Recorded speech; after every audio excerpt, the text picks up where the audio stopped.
Hey guys, and welcome to the first video in this new neural network and deep learning tutorial. In this video here, we're going to have an introduction to deep learning and neural networks. So first of all, we're going to have an overview over what we're going to go over in this tutorial here, and I'm going to show you the setup in Google Colab that we're going to use to have our actual code and to create our own neural networks and then train our neural networks and also make predictions with the neural network that we create. So let's jump into the first slide here, which is an overview over the tutorial here on deep learning that I'm going to do. So the first one here is that we're going to have an explanation of what deep learning is and also what a neural network is and how it works. And then we're going to talk about some different kind of deep learning frameworks where in this tutorial we're going to operate and use Keras and TensorFlow. So now Keras is integrated into TensorFlow, and we're going to talk about more about that in the upcoming videos, because we're going to use this framework here to actually create our own models and also train our own models in Python code. So we're also going to talk about some supervised, unsupervised, and semi-supervised learning and some different kind of neural networks. Where first of all we're going to focus on artificial neural network and how that works, and some of the elements inside of neural networks with some of the parameters and also the activation and loss functions in our neural network. And then we're going to talk about how we can create our own neural network with Keras and how we can train the neural network, and I'll give you some different kind of examples, and I'll also explain how a neural network learns and also what is the training process. And then we're going to do actual predictions with the neural network, and then later on we're changing from artificial neural networks to convolutional neural networks. So now we're in convolutional neural networks, we're operating with images instead of just data in artificial neural networks. And then we're going to tune and adjust some different kind of neural networks, and also some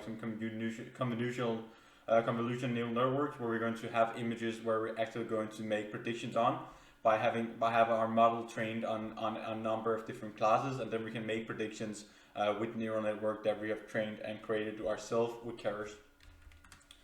So the first one here is that we're going to talk about what is artificial intelligence and what is deep learning inside of artificial intelligence. So we have these different kind of bubbles here inside of artificial intelligence. So first of all, artificial intelligence is the ability of a machine to imitate the intelligent human behavior. So artificial intelligence is a very wide area, and there's a lot of different kind of things about it, and also the definition is also very wide. And then we're inside of artificial intelligence, we have machine learning, which is the application of AI that allows a system to automatically learn and improve for experience. So we give our model, or we give our machine learning model, some data that it can work on, and then it will train on the data by itself. So we don't code it to do anything. It just takes in the data, and then it just learns automatically and gain experience from that data, and then we can afterwards make predictions with the trained model in machine learning. And this is kind of what we do with neural networks and deep learning as well. So deep learning here is another sub-subject of machine learning and artificial intelligence, where deep learning is the application of machine learning that uses complex algorithms and deep neural networks to train a model. So now we don't really have the traditional machine learning algorithms and stuff like that, but now we have some deep neural networks which try to imitate the human brain, where we have different kind of neurons that are firing on different kind of situations and a lot of different kind of stuff that we're going to talk about. So in deep learning we have these deep neural networks with neurons that are transferring information to each other, and then we're training our model to do some certain different kind of tasks by feeding data to it, as we do in machine learning and other artificial intelligence application or algorithms. And then we train our model or a neural network to do some specific tasks, and then we can do really precisely predictions with our deep learning models. So why should we use deep learning instead of the classical machine learning algorithms, and why should we even use deep learning in the first place? So first of all, here we're just going to compare it to machine learning. We can see that this graph down here, we just outperformed the classical machine learning algorithms, the needs-based classifier, or some other different kind of predictors, where we just feed data to the model and then we do some different kind of classification depending on that data. But the more data we have, the better results we get in deep learning. So we can see the graph down here, where on the x-axis we have the amount of training data that we have. And then up here on the y-axis we have the performance of the model, the actual performance and the performance of the predictions that we're doing with the model after it has trained. So we see that this classical learning here, it follows the deep learning in the start here, where we don't have that much data to train on. But we can see that with the classical learning algorithms in machine learning, we hit a local maximum here, and we will just like converge here, and we will just like stay at a local maximum. Where if you're using deep learning, like we get more deep and more complex models, so the more data we have, like the better results in performance we get as well. So we can see that we don't converge to like a static or like a global or like a local maximum, but we get like closer and closer to a global maximum, like the more data we have. So we actually like hit a global maximum if we have like infinity amount of training data in our neural network.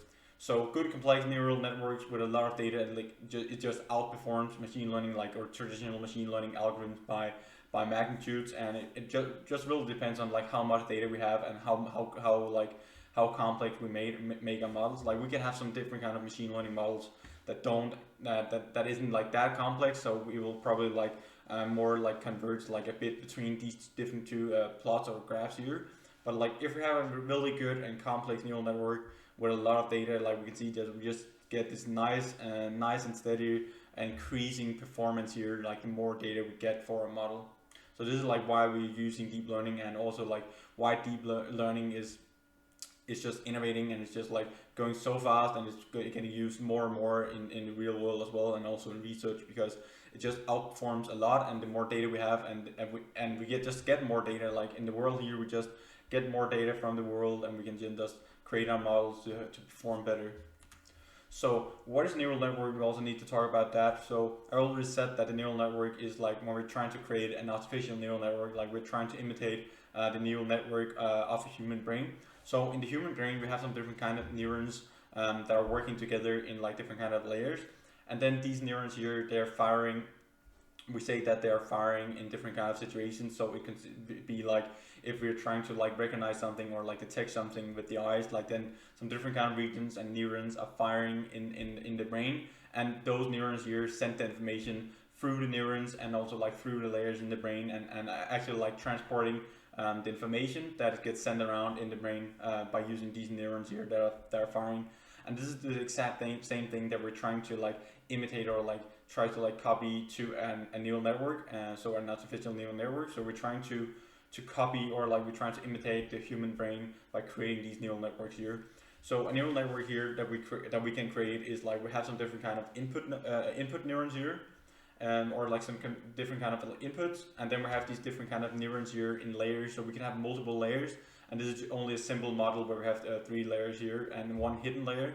So we have these input layer here, and we have an output layer, and then we have 1 hidden layer here, where these neurons here, like they're connected to all like the input layers and also to all the output layers here. Like we could have an arbitrary number of hidden layers where all of the neurons in our neural network were connected. So we would say that this is a dense neural network because all the neurons are connected to each other in the neural network.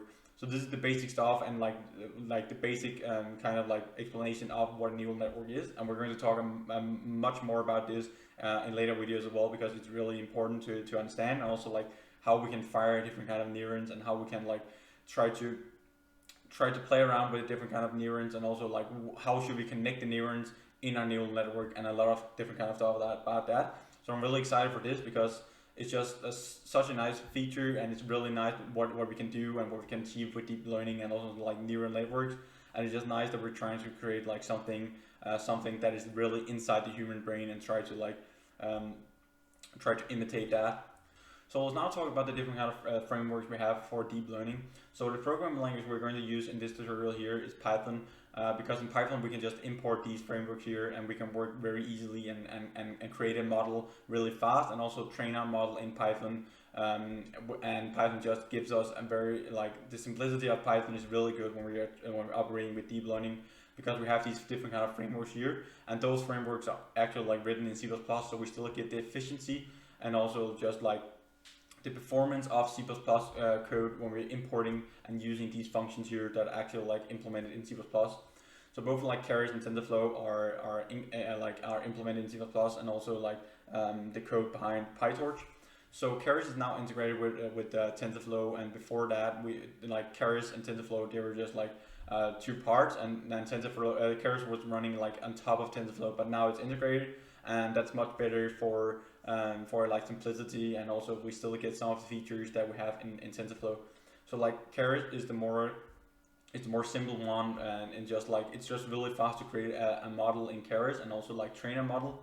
And compared to PyTorch, like the biggest question is right now like what is the best framework to use, and it really depends on your application and what you're going to do. Down here we can see on the graph here like the population of like the different kind of frameworks here, and we see that Keras and TensorFlow is actually like leading up here with Keras in the front here in 2019. And we can see that like PyTorch gets more and more used more and more often, and it's also like a really good framework, but it's more for research and different kind of stuff like that. Where Keras is more Keras and TensorFlow is more for like the simplicity with the Keras, and then the TensorFlow is actually like for production and deployment of your models in actual products. So this is probably like the biggest difference between these frameworks here, is that PyTorch is more used in research and prototyping, where TensorFlow is more used in when you're integrating your models into products and you're doing actual production with your models. And then Keras is for just having the simplicity, and also like you can create models really fast, and you can create models really fast, and you can also like train them really fast. So it's a really good thing that they have now integrated Keras with TensorFlow, so we both get like the simplicity, but also some of the features from TensorFlow that we can like actually like deploy in the production. And then PyTorch, we can use that for researching and a lot of other different kind of stuff like that, because we have some different kind of features with debugging and stuff like that in PyTorch. So the framework we're going to use in this video here, or like in this playlist, is the Keras with TensorFlow. We can also see like this is probably the most used one for learning purposes and also doing fast prototyping. So the next slide here is that the neural networks in this tutorial that we're going to talk about is the artificial neural networks. In the first couple of videos we were talking about artificial neural networks and the different kind of elements in an ANN. And then later on we're going to go over to convolutional neural networks, when we're going to operate with images instead of just numbers and data. So we can see here to the right we have an artificial neural network where we have these different kind of input and outputs, and then we have these hidden layers with neurons here in between the different kind like in between the input and the output layer, and then we have some different kind of elements with activation functions, loss functions, and stuff like that. So here we just have numbers that is getting fed through the neural network here, and then we can do some different kind of operations on that. Where in convolutional neural networks we're going to operate with images instead. So the layers we're going to have is actually like convolutional layers instead of these artificial layers here where we are operating with numbers. And convolutional neural networks we're operating with images instead through our neural network. So often we have this structure here in a convolutional neural network where we have first convolution, and then we have some kind of pooling, and then we have another convolutional neural network and pooling. So we're going to see like what these different kind of layers does in convolutional neural networks and also in artificial neural networks. So remember to subscribe to this channel, and also like hit the bell notification so you know when I upload a new video in this deep learning and neural network tutorial. So we also have some different kind of learning here, where in this tutorial here we're mostly going to focus on supervised learning. So when we talk about supervised learning, all our data that we're going to operate with is labeled, and then we will create a supervised model. So this is really good if we're trying to like do some classification, or we're trying to like detect some objects that we train a model on, because we have these different kind of labeled data that we train our model on, and then when we do new predictions, we can take in images that it hasn't trained on, and then it can actually like do predictions and try to predict some different kind of like objects that we're training a model on. So this is the supervised model that we end up getting. We can also have semi-supervised learning, where some of the data is labeled and some of the data is unlabeled, where we use the labeled data to label some of the unlabeled data, and then we will get a semi-supervised model. So this is like a thing between supervised learning and unsupervised learning. So down here it should have been unsupervised learning here, but in unsupervised learning none of the data is labeled, and it will then create an unsupervised model. So we don't know anything about the data that comes into the model, but we try to like find some different kind of patterns in the data that we feed to our neural network, or like we train our neural network to find some different kind of like classification in the neural network and find some patterns. So we just give them some data that is not labeled at all, and then the neural network tries to find some patterns in that data that we fed to it. So one of the last things here is that we're going to like talk about some of the applications of neural networks and what we can actually like use neural networks for. So on the left here we can see that what we can use convolutional neural networks for, and this is a lot of different kind of convolutional neural networks that are put together. So we can see that it can be used in autonomous vehicles where it's driving around, doing some different kind of like object detection. It could be cars, stop signs, traffic lights, and all different kind of objects that are when we're driving around with a car. And then we can actually, like on this image here to the left, we can actually see the outputs from a neural network. So we can have these different kind of bounding boxes in 3D, which is the output from a convolutional neural network, and also some other different kind of detection of the lanes and do predictions on like which lane should we choose. So it can be used for a lot of different kind of things, and it's just really complex. And this is crazy things that we can now create with neural networks, and a lot of companies are working with this and also like doing really good as of today. But we can also use artificial neural networks, as we can see over here to the right, where we have some data that we're going to do some fitting on. So we're trying to make a prediction of like how this data here is and find some patterns in the data. So right here we have some different kind of data points here, like 100 training data points. And then we can see like we have the actual like function here that we're going to predict. So from this data here, we can actually have a neural network that is predicting this function here from the data that we have received. And we can see that it predicts it really good. Like we can see the red line here is the prediction of the function here from this data. So we can actually like use this to predict a lot of different kind of things, and we can also use neural networks to predict sound and speed, and also like sound, speed, and text, and a lot of different kind of stuff, and also like just recognizing different kind of things. Like it could be recognizing letters or recognizing objects and a lot of different other kind of stuff, or like predicting some different kind of classify different kind of data into different kind of like classes. So you can be used for a lot of different kind of things, and we're going to see a lot more about this in the upcoming videos. So we're now into the Google Colab here, and this is like the kind of like IDE that we're going to use for this tutorial here. So it's really cool in Google Colab because we can use Google's like GPUs and TPUs. So if you don't have access to a GPU in a computer and only the CPU, then you can use Google Colab here to make the training process faster, because then we can use the GPU or the tensor processing unit of Google, and for some amount it is free on Google, and it will be enough for this tutorial and the applications that we're going to do in this tutorial as well. So first of all here, I'm just going to import TensorFlow and Keras here that we're going to have as a framework in this tutorial. So it's also really nice with Google Colab here is that all the modules that we're going to use for this tutorial here is also already installed and it's ready to go. So you can just import them as you want to, and they've already been installed in Google Colab here, and we can just directly go in and use them. So first of all here, we're going to check that if TensorFlow is already installed, and if you did this in another IDE, you can run it as well and see like if it's installed, and if it's not, you can just go into like a terminal and pip install the TensorFlow module as any other module you would like to install. And then we can go down here and check like if there's any GPU available. So in Google Colab here, if you go up to the runtime here, we can go down here to like change the runtime type.